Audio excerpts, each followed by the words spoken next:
আসসালামু আলাইকুম সুপ্রিয় শিক্ষার্থীরা, আজকের জীববিজ্ঞান অনলাইন ক্লাসে তোমাদের সবাইকে শুভেচ্ছা সহ স্বাগত জানাই। শিক্ষার্থীরা, আশা করি তোমরা সবাই ভালো আছো, সুস্থ আছো এবং বাসায় সবাই নিরাপদে আছো।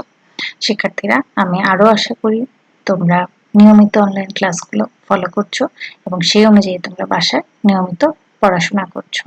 শিক্ষার্থীরা, আজকের জীববিজ্ঞান অনলাইন ক্লাসে আমি তোমাদের সাথে আছি জান্নাতুল ফেরদৌস, প্রভাষক, জীববিজ্ঞান বিভাগ, রামপাল মহাবিদ্যালয়। শিক্ষার্থীরা, আজকে আমি তোমাদের সাথে আলোচনা করব একাদশ দ্বাদশ শ্রেণীর জীববিজ্ঞান প্রথম পত্রে তোমাদের সিলেবাসের অন্তর্ভুক্ত খুবই গুরুত্বপূর্ণ একটি অধ্যায়, সপ্তম অধ্যায় নিয়ে, যার শিরোনাম নগ্নবীজি ও আবৃতবীজি উদ্ভিদ, জিমনোস্পার্ম অ্যান্ড এনজিওস্পার্ম। শিক্ষার্থীরা, তাহলে চলো সপ্তম অধ্যায় শুরু করার আগে আমরা জেনে নিই আমাদের আজকের পাঠ সম্পর্কে।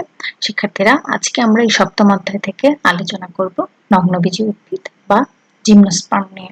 তাহলে চলো শিক্ষার্থীরা, শুরুতেই জেনে নিই আমাদের আজকের আলোচনা শিখন ফলগুলো কি কি।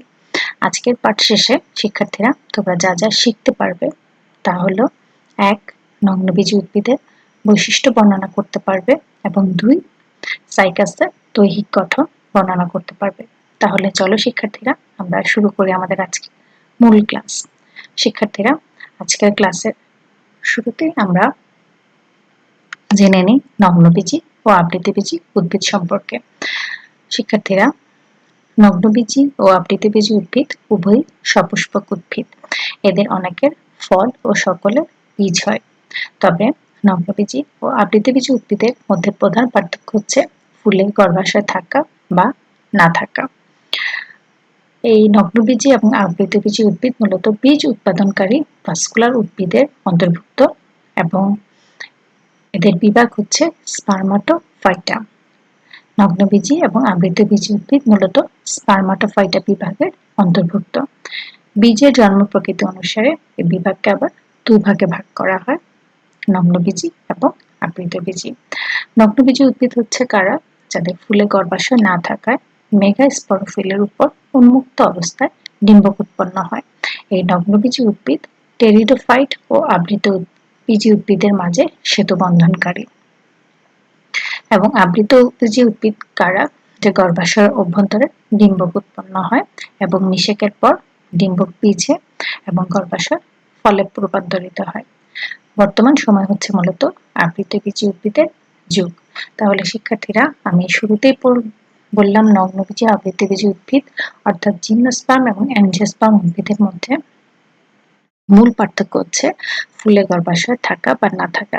অর্থাৎ নগ্নবীজি বা জিমনোস্পার্ম উদ্ভিদে গর্ভাশয় থাকে না এবং ডিম্বক উন্মুক্ত অবস্থায় উৎপন্ন হয় এবং এই নগ্নবীজি উদ্ভিদ হচ্ছে টেরিডোফাইট ও আবৃতবীজি উদ্ভিদের মাঝে সেতু বন্ধনকারী। আর আবৃতবীজি উদ্ভিদ হচ্ছে যাদের গর্ভাশয় রয়েছে এবং গর্ভাশয়ের অভ্যন্তরে ডিম্বক উৎপন্ন হয় এবং নিষেকের পর ডিম্বক বীজে এবং গর্ভাশয় ফলে রূপান্তরিত হয়। এবং আমাদের বর্তমান যুগ হচ্ছে মূলত আবৃতবীজি উদ্ভিদেরই যুগ। শিক্ষার্থীরা, এ হলো নগ্নবীজি এবং আবৃতবীজি উদ্ভিদ সম্পর্কে কিছু ধারণা। এখন আমরা জানব জিমনোস্পার্ম বা নগ্নবীজি উদ্ভিদ সম্পর্কে বিস্তারিত। শুরুতেই লক্ষ্য করো শিক্ষার্থীরা, নগ্নবীজি উদ্ভিদ বা জিমনোস্পার্ম কি বা বলতে কি বোঝাও? যে সকল উদ্ভিদের ফুল ও বীজ হয় কিন্তু ফুলের গর্ভাশয় নেই বলে ফল উৎপন্ন হয় না, বিধায় বীজ নগ্ন অবস্থায় থাকে, তাদের নগ্নবীজি বা ব্যক্তবীজি উদ্ভিদ বলে। শিক্ষার্থীরা, তোমরা আবার লক্ষ্য করো যে নগ্নবীজি উদ্ভিদ কি বা বলতে কি বুঝো? যে সকল উদ্ভিদের ফুল ও বীজ হয় কিন্তু ফুলে গর্ভাশয় নেই বলে ফল উৎপন্ন হয় না, বিধায় বীজ নগ্ন অবস্থায় থাকে, তাদের নগ্নবীজি বা ব্যক্তবীজি উদ্ভিদ বলে। জিমনোস্পার্ম শব্দটি হচ্ছে একটি গ্রিক শব্দ। গ্রিক জিমনোস, যার অর্থ হচ্ছে নগ্ন, ও স্পার্মা, যার অর্থ হচ্ছে বীজ। এই গ্রিক শব্দ জিমনোস্পার্মের সমন্বয়ে জিমনোস এবং স্পার্মের সমন্বয়ে জিমনোস্পার্ম শব্দটি উৎপন্ন হয়েছে, যার অর্থ হচ্ছে নগ্নবীজি উদ্ভিদ। বর্তমান বিশ্বে 721 প্রজাতির নগ্নবীজী উদ্ভিদ জন্মে, যাদের অধিকাংশ হচ্ছে কনিফার। এবং এই নগ্নবীজী উদ্ভিদ মূলত শীত প্রধান অঞ্চলে জন্মে এবং এদের কোনো জলজ প্রজাতি নেই। বাংলাদেশে প্রাকৃতিকভাবে নগ্নবীজী উদ্ভিদের 5টি প্রজাতি জন্মায়, যারা হচ্ছে যথাক্রমে সাইকাস পেকটিনাটা, পোডোকার্পাস নারফোলিয়াস, নিটাম মন্টেনাম, নিটাম লেটিফোলিয়াম এবং নিটাম অবলঙ্গাম। শিক্ষার্থীরা, এখন আমরা জানব নগ্নবীজী উদ্ভিদের বৈশিষ্ট্য সম্পর্কে। খুবই গুরুত্বপূর্ণ একটি প্রশ্ন, নগ্নবীজী উদ্ভিদের বৈশিষ্ট্য। শিক্ষার্থীরা লক্ষ্য করো, শুরুতে রয়েছে 1, সকলই স্থলজ কিন্তু মরুৎ স্বভাবের, চিরসবুজ বৃক্ষ ও গুল্ম এবং বহুবর্ষজীবী। নগ্নবীজী উদ্ভিদ হচ্ছে সকলই স্থলজ কিন্তু কিছু মরুজ স্বভাবের রয়েছে এবং চিরসবুজ বৃক্ষ ও গুল্ম এবং বহুবর্ষজীবী। 2, দেহ স্পোরোফাইট, যা মূল কাণ্ড ও পাতায় বিভক্ত। 3, জাইলেমে ভেসেল, ব্যতিক্রম নিটাম এবং ফ্লোয়েমে সঙ্গীকোষ অনুপস্থিত। অর্থাৎ জাইলেমে ভেসেল এবং ফ্লোয়েমে সঙ্গীকোষ অনুপস্থিত, কিন্তু ব্যতিক্রম হচ্ছে নিটাম। নিটামে জাইলেমে ভেসেল উপস্থিত থাকে। 4, সকলেই অসমরেণুপ্রসূ, মেগাস্পোর ও মাইক্রোস্পোর। 5, স্পোরোফিল বা রেণুপত্র ঘনভাবে সজ্জিত হয়ে স্ট্রোবিলাস বা কোণ গঠন করে। 6, ডিম্বক অনাবৃত এবং পরাগরেণু সরাসরি ডিম্বকরন্ধ্রে পতিত হয়। 7, শস্য হ্যাপ্লয়েড, নিষেকের পূর্বে সৃষ্ট ও অধিনিষেক ঘটে না, ব্যতিক্রম হচ্ছে ইফেড্রা। 8, গর্ভপত্র মিলে গর্ভাশয় গঠিত হয় না, তাই ফল তৈরি হয় না এবং বীজ নগ্ন থাকে। শিক্ষার্থীরা, এই হচ্ছে নগ্নবীজী উদ্ভিদের বৈশিষ্ট্যগুলো। এরপরে শিক্ষার্থীরা লক্ষ্য করো, আমরা এখন এই জিমনোস্পার্ম বা নগ্নবীজী উদ্ভিদের অন্তর্ভুক্ত একটি উদ্ভিদ সম্পর্কে বিস্তারিত জানব। সেই উদ্ভিদটা হচ্ছে সাইকাস। এখন আমরা এই সাইকাস উদ্ভিদ সম্পর্কে বিস্তারিত জানব। শুরুতেই লক্ষ্য করো শিক্ষার্থীরা, সাইকাস উদ্ভিদের শ্রেণীবিন্যাসটি। সাইকাস উদ্ভিদের জগৎ, প্ল্যান্টি, বিভাগ সাইক্যাডোফাইটা, শ্রেণী সাইক্যাডোপসিডা, বর্গ সাইক্যাডালিস, গোত্র সাইক্যাডেসি এবং গণ হচ্ছে সাইকাস। বাসস্থান যদি লক্ষ্য করো শিক্ষার্থীরা, সাইকাসের 20টি প্রজাতি গ্রীষ্মমণ্ডলীয় অঞ্চলে জন্মে। বাংলাদেশ, ভারত, বার্মা, চীন, জাপান, অস্ট্রেলিয়াতে প্রচুর পরিমাণে সাইকাস জন্মে।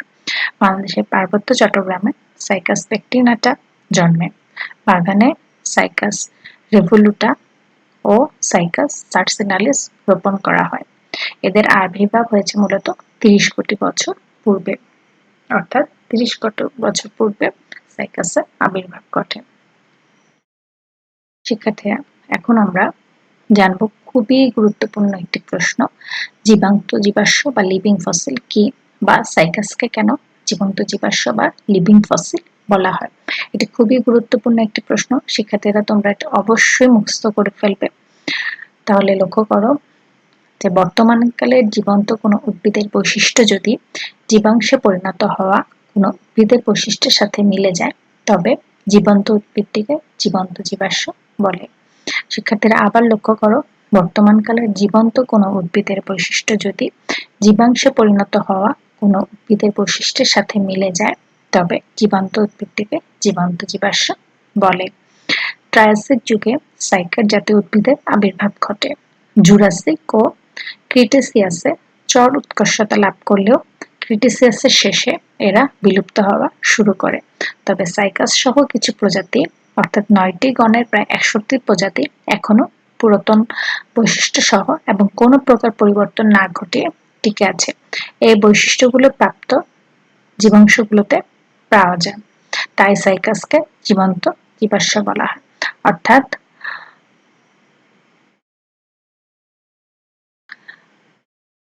সাইকাড জাতীয় উদ্ভিদের আবির্ভাব ট্রায়াসিক যুগে ঘটেছে এবং জুরাসিক ও ক্রিটেসিয়াস যুগে এরা চর উৎকর্ষতা লাভ করলেও ক্রিটেসিয়াসের শেষে এরা বিলুপ্ত হওয়া শুরু করে।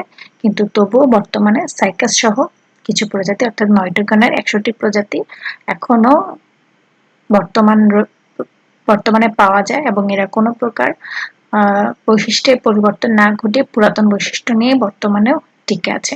যেহেতু এই বৈশিষ্ট্যগুলো প্রিমিটিভ যুগে যে প্রাপ্ত জীবাংশগুলো আছে সেগুলোর সাথে মিলে যায়, তাই সাইকাসকে জীবন্ত জীবাশ্ম বলা হয়। অর্থাৎ জীবাংশের সাথে বর্তমান যুগে জীবন্ত সাইকাসের বৈশিষ্ট্যগুলো যেহেতু মিল পাওয়া যায়, তাই এই জীবন্ত সাইকাস উদ্ভিদটিকে বলা হচ্ছে জীবন্ত জীবাশ্ম। শিক্ষার্থীরা তোমরা অবশ্যই এই প্রশ্নটি বাসায় মুখস্থ করে ফেলবে। এরপরে শিক্ষার্থীরা লক্ষ্য করো সাইকাসের দৈহিক গঠন। এখন আমরা সাইকাসের দৈহিক গঠন সম্পর্কে বিস্তারিত জানব। শুরুতেই লক্ষ্য করো সাইকাসের প্রধান দেহ স্পোরোফাইট, দেখতে পাম জাতীয় বৃক্ষ এবং পাতা ফার্নের মতো বলে এদের পাম ফার্ন বলা হয়। অনেক সময় বলা হয় যে সাইকাসকে পাম ফার্ন বলা হয় কেন, যেহেতু সাইকাস দেখতে পাম জাতীয় বৃক্ষের মতো এবং এদের পাতা ফার্নের মতো, তাই এদেরকে পাম ফার্ন বলা হয়। এরপরে রয়েছে সাইকাসের কাণ্ড, উচ্চতা 2 থেকে 5 মিটার, কাণ্ড স্থায়ী পত্রমূল দিয়ে আবৃত, বেলনাকার ও শাখাহীন, এর শীর্ষে মুকুটের মতো একগুচ্ছ পাতা থাকে। এবার লক্ষ্য করো সাইকাসের পাতা পক্ষী যৌগিক, 2 ধরনের, বৃহৎ সবুজ পল্লবপত্র এবং ক্ষুদ্র বাদামি শল্কপত্র। পল্লবপত্র কাণ্ডের শীর্ষে সর্পিল আকারে সাজানো, তরুণ পল্লবপত্রে সার্সিনেট ভার্নেশন বিদ্যমান। র্যাকিসে 50 থেকে 100 জোড়া অনুফলক বা পিনা সাজানো। পল্লবপত্র শাখা শিরাহীন এবং সুস্পষ্ট একটি মধ্যশিরা থাকে। ট্রান্সফিউশন টিস্যু মধ্যশিরার সাথে পার্শ্ববর্তী অংশের পরিবহন সংযোগ রক্ষা করে। শল্কপত্র দলবদ্ধভাবে বৃহদাকার, পল্লবপত্রের সাথে একান্তরভাবে বিন্যস্ত এবং পত্রমুকুলকে আবৃত রাখে। এ হচ্ছে সাইকাসের পাতার গঠন। এরপরে লক্ষ্য করো শিক্ষার্থীরা, রয়েছে সাইকাসের মূলের গঠন। সাইকাসের প্রধান মূল স্বল্পস্থায়ী, সেজন্য গোড়ায় অস্থানিক মূল সৃষ্টি হয়। অস্থানিক মূল থেকে কিছু শাখা মূল মাটির উপরে উঠে এসে এবং খুব ঘনভাবে ব্যগ্র শাখা বিন্যাস তৈরি করে। পাশের চিত্রটি তোমরা একই সাথে লক্ষ্য করো। মূলগুলো এক প্রকার ব্যাকটেরিয়া দিয়ে আক্রান্ত হয়, যেখানে নস্টক অ্যানাবিনা নামক সায়ানোব্যাকটেরিয়া আক্রমণ করায় প্রবাল বা কোরালের মতো দেখায়। তাই সাইকাসের মূলগুলোকে কোরালয়েড মূল বা রুট টিউবারকল বলে।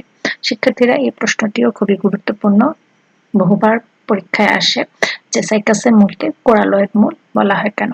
যেহেতু সাইকাসের প্রধান মূল স্বল্পস্থায়ী এবং গোড়ায় অসংখ্য অস্থানিক মূল সৃষ্টি হয় এবং সেই অস্থানিক মূল থেকে কিছু শাখা মূল মাটির উপরে এসে ঘনভাবে ব্যগ্র শাখা বিন্যাস তৈরি করে এবং সেই মূলগুলোতে নস্টক অ্যানাবিনা নামক অসংখ্য সায়ানোব্যাকটেরিয়া আক্রমণ করায় সেই মূলগুলোকে দেখতে সামুদ্রিক প্রবাল বা কোরালের মতো দেখায়।